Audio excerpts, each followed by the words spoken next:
published in Dawn, the 2nd of January, 2021. Plots and Plans for 2021 by Fahd Hussain. On the first day of 2021, the Pakistan Democratic Alliance has announced it will participate in the upcoming by-elections. In a press briefing on Friday night after the opposition alliance's meeting in Lahore, JEF chief Maulana Fazlur Rahman, accompanied by PMLN leader Maryam Nawaz, told journalists they would announce their further strategy after the January 31st deadline for Prime Minister Imran Khan to resign. Resignations? Not decided yet. Contesting Senate elections? Not decided yet. Date for Long March? Not decided yet. It is a pretty good start of the year for Prime Minister Imran Khan. Perched on his high chair, he surveys the land he rules and sees his enemies struggling to break free from the shackles of their purported clarity. He watches them scurry back to their drawing boards in a desperate bid to figure the next course of action in the wake of the PPP's decision to contest the Senate elections. And he allows himself a satisfied smile. In the third year of his 5-year term, he can now sit back, look beyond the PDM threat, and focus on getting some governance done finally. So he thinks to himself, what a wonderful world. Not so for the Pakistan Democratic Movement. In the world of power politics, the PDM appears to be struggling with the plot. According to the original plot, 3 months of public pressure and agitational momentum should have forced the government, and the establishment, to the negotiating table. If not, the long march to the capital should have done the trick. The establishment, bruised from incessant pressure of publicly uttered rebukes, would have agreed to some settlement that would have either led to the fall of the government in the center, or in Punjab, or a deal advantageous to the PDM. At the dawn of 2021, the plot is nowhere near fruition. Instead, the political landscape looks something like this.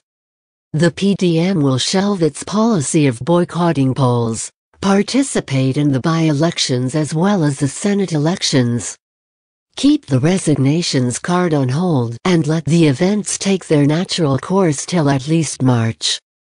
The Senate elections will see the tie and its allies gaining close to a majority, which means they would not have much of a problem getting the requisite numbers given the powers of persuasion enjoyed by those holding the levers of power.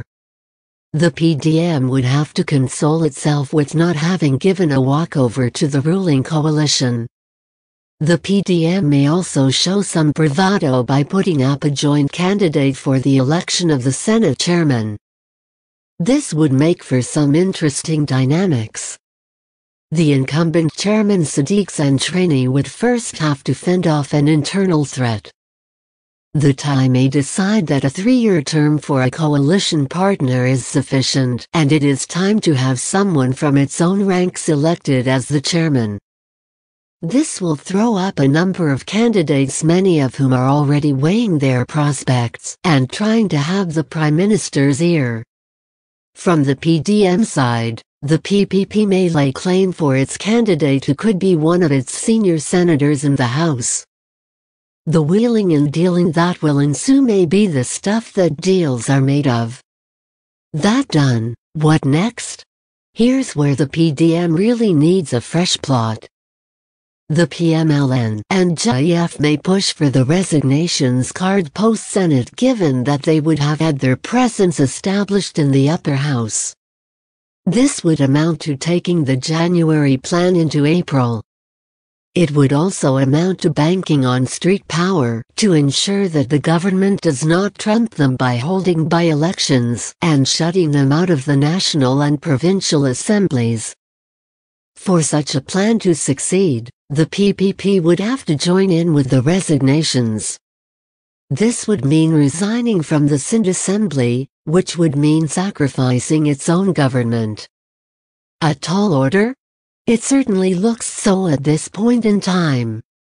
The other option, for the lack of any other option, would be for the opposition to reconcile with the fact that the Thai government will finish its term, and instead focus on preparing for the 2023 elections. The logic is fueled by three arguments. 1. The PDM may be losing out in power politics, but its politics of defiance is finding traction among the electorate, which could pay dividends in the next elections. 2. The Thai government's atrocious performance is weakening its perception among the voters, and the Thai ticket is losing value with each passing day, especially in Punjab. So better to let it bleed for another 2 years. 3. Sustain the pressure of rhetoric on both the government and the establishment, thereby spiking the cost of manipulations in the next elections.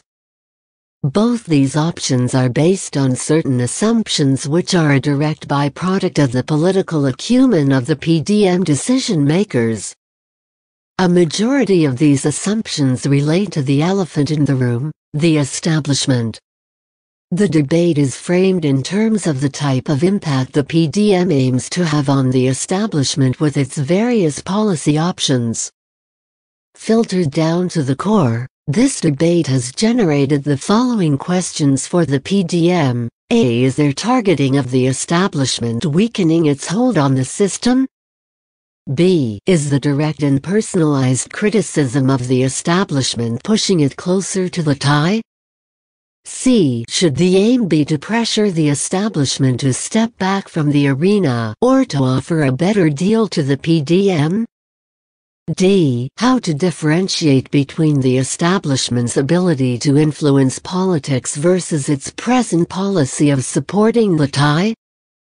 These are weighty matters that may not offer themselves for convenient consensus.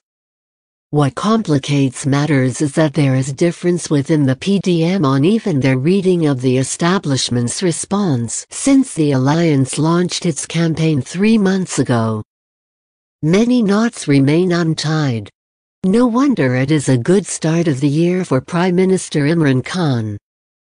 The writer is Dawn's resident editor in Islamabad.